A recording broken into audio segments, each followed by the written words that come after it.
तिलक तराजू और तलवार इनमें मारो जूते चार। नामांकन पत्र छीन लिया जा रहा है, वो कूटा भी जा रहा है। चार लोगों की मृत्यु है, ना मृत्यु से डरो कभी, मरो परंतु यूं मरो जो याद तुम्हें करें सभी। मृत्यु तो है, आप सत्ता में नहीं है, आपको घेर घेर के मारा जाएगा, आपको कायरों की मौत मारा जाएगा। वीडियो देख के मैं तो सीधा साधा पढ़ाने वाला प्रोफेसर हूँ, जब मेरा उस मंजर को देख के खून खौल रहा है कि साफ साफ गुंडागर्दी चल रही है, तो उस पार्टी के जो कार्यकर्ता हैं आप उनको क्यों नहीं बोलते हो कि ईंट का जवाब पत्थर से दो, जो होगा वो देखा जाएगा। देखिए यादव जो है वो लठ के लिए जाना जाता है, तो अब आपको लठ उठाना ही पड़ेगा। वो भगवान श्री कृष्ण को भी चक्र उठाना पड़ा था। जब आपके ऊपर टैग लगा हुआ है कि साहब आप गुंडों की पार्टी हैं, तो गुंडागर्दी क्यों नहीं दिखा रहे हैं। पंचायत सदस्य का भी जो चुनाव हुआ था पिछले साल, आपने मंजर देखा था, कैसे साड़ियां खिंची, कैसे बुलडोजर चले। दिव्यापुर की सीट पे दबंग आदमी थे प्रदीप यादव जी, उन्होंने जिला अधिकारी को साफ बोल दिया था कि इतने केस तो मेरे ऊपर लगे हैं, या तो मरूंगा या मारूंगा। नमस्कार, मैं जुनैद अंसारी और आप देख रहे हैं लाइव टीवी इंडिया। आप बात करेंगे उत्तर प्रदेश चुनाव ख़त्म हो चुका है और फिर से जो है सारी पार्टियां चुनाव में लग गई। जैसे कहा जाता है कि भारत में एक चुनाव ख़त्म होता है नहीं कि दूसरे चुनाव की तैयारी शुरू हो जाती है। अभी जो चर्चा गरमाया हुआ है, पहला चर्चा ये है कि एमएलसी के जो प्रत्याशी हैं, जब वो जो विपक्षी पार्टी के यानी कि समाजवादी पार्टी के जब प्रत्याशी नामांकन भरने जा रहे हैं तो उनका नामांकन पत्र छीन लिया जा रहा है और कहीं कहीं खबरें आ जा रहा है कि उनको कूटा भी जा रहा है, पिटाई भी हो रही है। तो बात ये होता है कि क्या आप लोकतंत्र बचाए कि नहीं बचाए। अभी तो जो है योगी आदित्यनाथ जो मुख्यमंत्री हैं, उन्होंने शपथ तक नहीं लिया है। हमारे साथ हैं डॉक्टर अविनाश यादव, इनसे बात करेंगे, मुद्दों की जांच करेंगे। क्या आप तो प्रत्याशी जो है जा रहे हैं, पहले तो आप ईवीएम चलाते थे, अब तो नामांकन भी भरने नहीं दिया जा रहा है। देखो साहब, भारतीय जनता पार्टी का शासन चल रहा है, ठीक है। यशस्वी प्रधानमंत्री मोदी जी चारों तरफ डंका पीट रहे हैं कि समाजवादी पार्टी गुंडों की पार्टी है, कांग्रेस पार्टी परिवारवादियों की पार्टी है, ठीक है।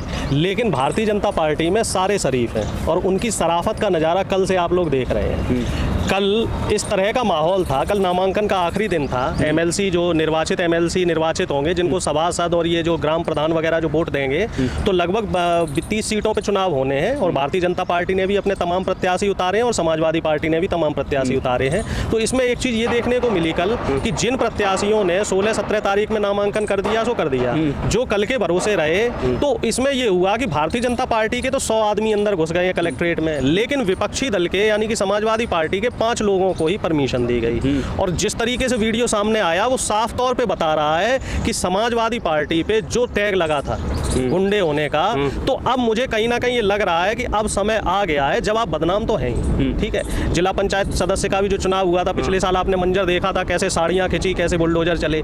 जब आपके ऊपर टैग लगा हुआ है कि साहब आप गुंडों की पार्टी हैं, तो गुंडागर्दी क्यों नहीं दिखा रहे हैं। आपको किस बात का डर है? गुंडागर्दी तो कोई दिखा रहा है ना। आपको किस बात का डर है भाई? जब भारतीय जनता पार्टी छीना झपटी कर सकती है, एमएलसी प्रत्याशियों को पुलिस के सामने उनको मार पीट सकती है, उनके कपड़े फाड़ सकती है, जबकि उनके ऊपर तो शरीफ होने का टैग लगा हुआ है, उनके ऊपर राष्ट्रभक्त होने का टैग लगा है, उनके ऊपर राष्ट्रवादी होने का टैग लगा है, और आपके ऊपर साफ तौर पे एक टैग है कि साहब आप गुंडे हैं, तो गुंडागर्दी दिखाइए। बढ़ावा नहीं, मैं वास्तविकता से आपको रूबरू करा रहा हूँ, ठीक है।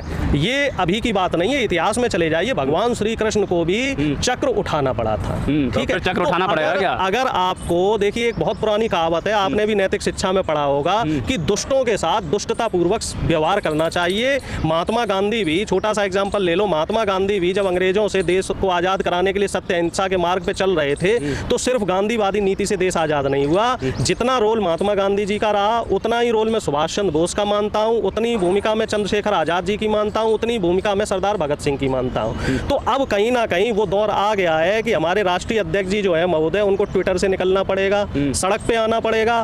जो मुलायम सिंह जी वाली राजनीति थी, जो लालू जी वाली राजनीति थी, देखिए यादव जो है वो लठ के लिए जाना जाता है, तो अब आपको लठ उठाना ही पड़ेगा। वो वीडियो देख के मैं तो सीधा साधा पढ़ाने वाला प्रोफेसर हूँ, जब मेरा खून खौल रहा है, जबकि मैं तो समाजवादी पार्टी में किसी पद पे नहीं हूँ, ठीक है। मैं विशुद्ध अराजनैतिक आदमी हूँ, मैं आप मान लो कि भाई एक मैं सोशल एक्टिविस्ट हूँ। जब मेरा उस मंजर को देख के खून खौल रहा है कि साफ साफ गुंडागर्दी चल रही है, तो उस पार्टी के जो कार्यकर्ता हैं, आप उनको क्यों नहीं बोलते हो कि ईंट का जवाब पत्थर से दो, जो होगा वो देखा जाएगा।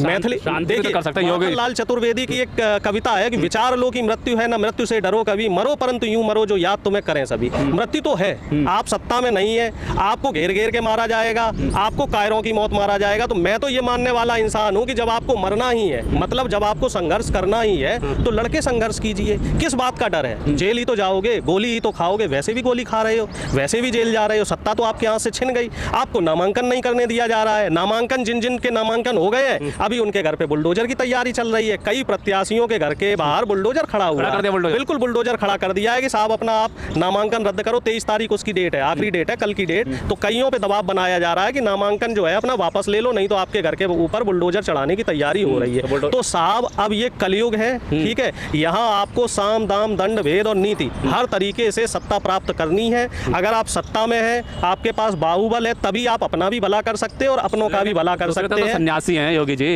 योगी जी का और मोदी जी का दोनों लोगों का सन्यास हमने देख लिया है। उनका किस तरीके का सन्यास है। सत्ता के लिए ये लोग किसी भी हद तक गिर सकते हैं। उन्होंने क्या क्या नहीं किया है वो आपके सामने है। किस तरीके से लोकतंत्र की हत्या की गई। बनारस में, तमाम देश भर में नहीं पूरे दुनिया ने देखी कि बनारस में कैसे रोडों पे ईवीएम घूम रही थी। जगह जगह ईवीएम बदलने की कोशिश की गई। 10 तारीख वाले दिन कई जगह जो क्लोज कैंडिडेट थे, जहाँ पे 1000-2000 वोटों का अंतर था और जहाँ पे विपक्ष के कैंडिडेट शरीफ दिख गए, ठीक है, तो उन्हें तो हरवा दिया। जैसे इटावा सदर की सीट का एग्जाम्पल है। सर्वेश साके जी वहाँ से समाजवादी पार्टी के प्रत्याशी थे और वो नौकरी छोड़ के राजनीति में आए थे, तो उन्हें 4000 वोटों से हरवा दिया। वहीं दिव्यापुर की सीट पे दबंग आदमी थे प्रदीप यादव जी, उन्होंने जिला अधिकारी को साफ बोल दिया था कि इतने केस तो मेरे ऊपर लगे हैं, या तो मरूंगा या मारूंगा। तो जीत गए, दबंग बन जाएंगे। दबंगई का जमाना है साहब। रमाकांत यादव जी ने आजमगढ़ में 10 की 10 सीटें निकलवा दी कि नहीं निकलवा दी? शराफत से निकली, दबंगई से तो निकली। भाई जो व्यक्ति जिस तरीके की भाषा समझ रहा है उसको वैसी भाषा समझाओ। अगर कोई शराफत की भाषा समझ रहा है तो उससे आप शराफत से बात करो। अब ये लोग इस तरीके के लोग हैं कि देखो, मायावती जी का और मान्यवर कांसीराम जी का, मुझे वो जो उन्होंने उस समय स्लोगन चलाया था वो स्लोगन अब याद आ रहा है, तिलक तराजू और तलवार इनमें मारो जूते चार। तो अब ये वही दौर आ रहा है कि ये जो दबंग लोग हैं, जब तक आप इनको इनकी भाषा में जवाब नहीं दोगे साहब, ये लोग आपसे दबने वाले नहीं है। पे सवाल उठा रहे हैं आप, तो नामांकन ही मत बनने दो, ना नामांकन भरा जाएगा ना ईवीएम पे सवाल उठाएंगे। सीधी बात है, ना नौमन तेल होगी ना राधा नचेगी। नामांकन ही नहीं करने दिया जा रहा है तो ईवीएम पे सवाल कौन उठाएगा? भाई यहाँ तो पराकाष्ठा है, आपको भी बार-बार सवाल उठा रहे हैं। भाई लोकतंत्र में हम सवाल उठाएंगे।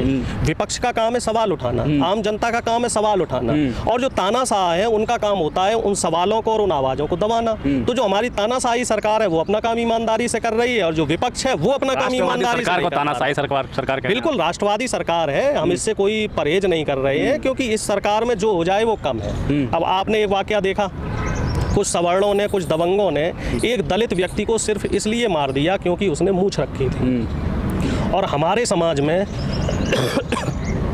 मूंछ रखना शान का प्रतीक होता है। शान तो राजपूतों का प्रतीक है ना। और एक जाति विशेष का हमारे समाज में अभी भी आधिपत्य है कि सिर्फ वही लोग मूंछ रखेंगे। तो हम किस भारत की बात कर रहे हैं, या हमारे प्रधानमंत्री जी किस भारत की बात कर रहे हैं, किस समानता की बात कर रहे हैं कि यहाँ पे आपको मूंछ रखने तक का अधिकार नहीं है, और आप किस भारत की तरफ देश को